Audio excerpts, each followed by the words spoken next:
allowed to have a DNA test in Israel. There are Chinese Jews. I've met them. There are Vietnamese Jews. I've met them. They're not native to the land of Palestine. There are African Jews. They're not native to the land of Palestine either. There are Ashkenazi Jews who are entirely European in their DNA. That's why you're not allowed to have a DNA test in Israel, because it will reveal that virtually none of them are Semitic.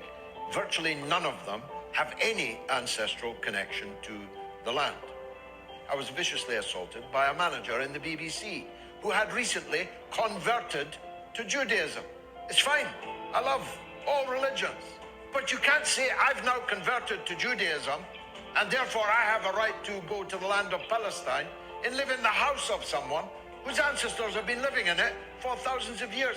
George Galloway just summarized it perfectly. The whole birthright thing is absolute nonsense, and it's really just a way to justify settler colonialism. The vast majority of these people, whether they converted to Judaism now or centuries ago, at the end of the day, in their blood, in their DNA, are not Semitic and not in any way, shape, or form native or indigenous to the land of Palestine. And hence, that is why DNA tests are pretty much outlawed, illegal. Like, you can do paternity tests, but you can't really do those DNA ancestral tests. And why is that? Why do you need a special court order for these kind of things? Because it will reveal what we all know is true. A study was recently done that showed that the vast majority of Palestinians are Semitic, and the vast majority of Israelis are not.